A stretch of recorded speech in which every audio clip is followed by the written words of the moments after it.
Satcharitra, Chapter 1. This chapter constitutes of obeisances, the story of grinding wheat and its philosophical significance.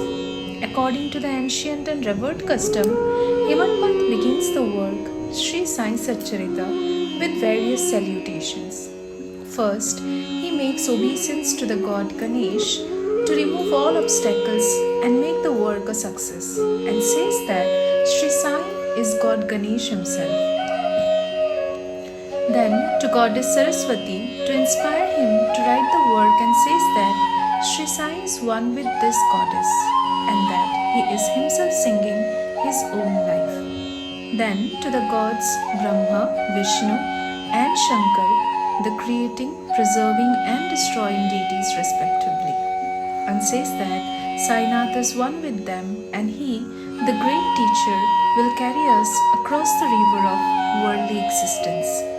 Then to his tutelary deity, Narayan Adinath, who manifested himself in Konkan, the land reclaimed by Parashurama.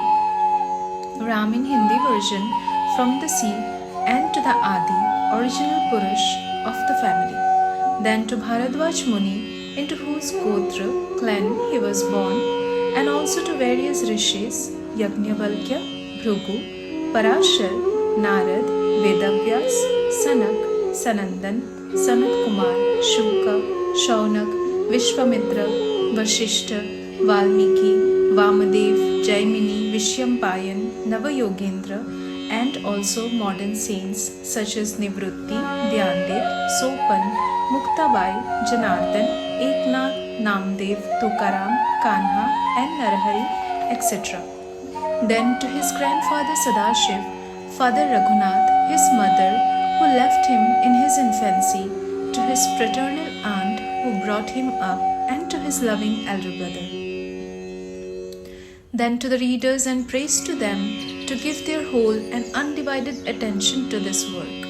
And lastly, to his Guru Shri Sainath, an incarnation of Shri Dattatreya, who is his sole refuge and who will make him realize that Brahma is the reality and the world an illusion, and incidentally to all beings in whom the Lord God dwells.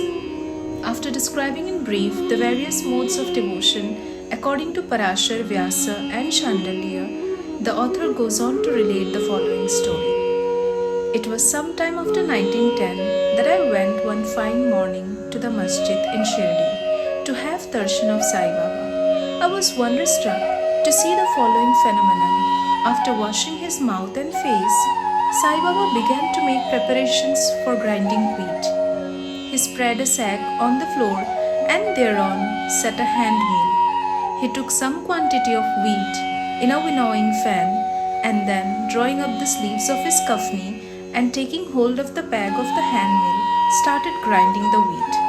By putting a few handfuls of wheat in the upper opening of the mill and rotated it. I thought what business Baba had with the grinding of wheat, when he possessed nothing and stored nothing, and as he lived on alms.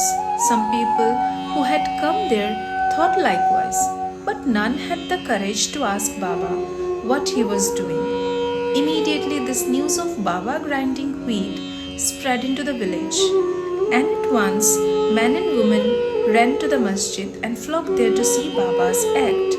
4 bold women from the crowd forced their way up, and pushing Baba aside, forcibly took the bag or handle into their hands, and singing Baba's Leelas, started grinding. At first, Baba was enraged, but on seeing the woman's love and devotion, he was much pleased and began to smile.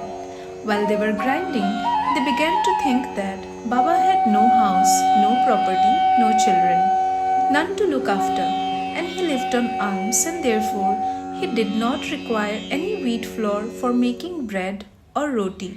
What will he do with this large quantity of flour? Perhaps, as Baba is very kind, he will distribute the flour amongst us. Thinking in this way, and while singing, they finished the grinding, and after putting the hand mill aside, they divided the flour into 4 portions, and began to remove them by taking 1 portion per head. Baba, who was calm and quiet up till now, got wild and started abusing them. "Ladies, have you gone mad? Whose father's property are you looting away? Have I borrowed any wheat from you so that you can safely take the floor? Now do this. Take the floor and throw it on the village borders." On hearing this, the women felt abashed and whispered among themselves, went to the outskirts of the village and spread the floor as directed by Baba. I asked the Shri people, what was this that Baba did? They replied that as cholera epidemic was spreading in the village, this was Baba's remedy for the same.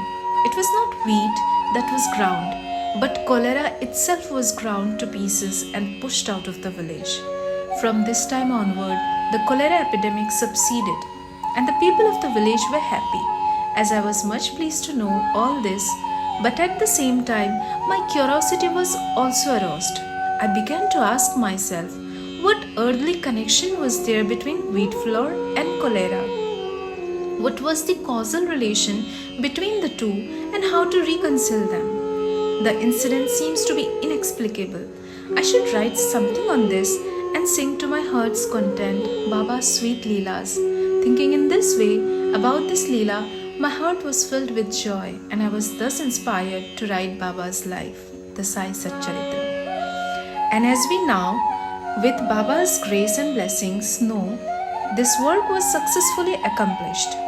Philosophical significance of grinding. Apart from the meaning which the people of Shirdi put on this incident of grinding wheat, there is, we think, a philosophical significance too. Baba lived in Shirdi for about 60 years, and during this long period, he did the business of grinding almost every day. Not, however, wheat alone, but the sins, the mental and physical afflictions, and the miseries of his innumerable devotees. These two stones of his meal consisted of karma and bhakti, the former being the lower one and the later the upper one. The handle with which Baba worked the meal consisted of dhyan.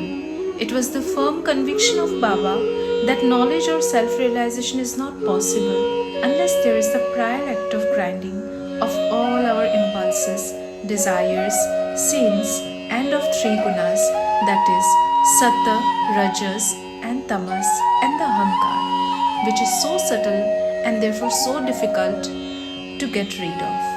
This reminds us of a similar story of Kabir, who, seeing a woman grinding corn, said to his guru Nipatni Ranjan, "I am weeping because I feel the agony of being crushed under this wheel of worldly existence." Like the corn in the hand mill, Nipatni Ranjan replied, "Do not be afraid, hold fast to the handle of knowledge of this mill, as I do, and do not wander far away from the same, but turn inward to the center, and you are sure to be saved." Both to Shri Sai, peace be to all. Om Shri Sai Nathaya Namaha.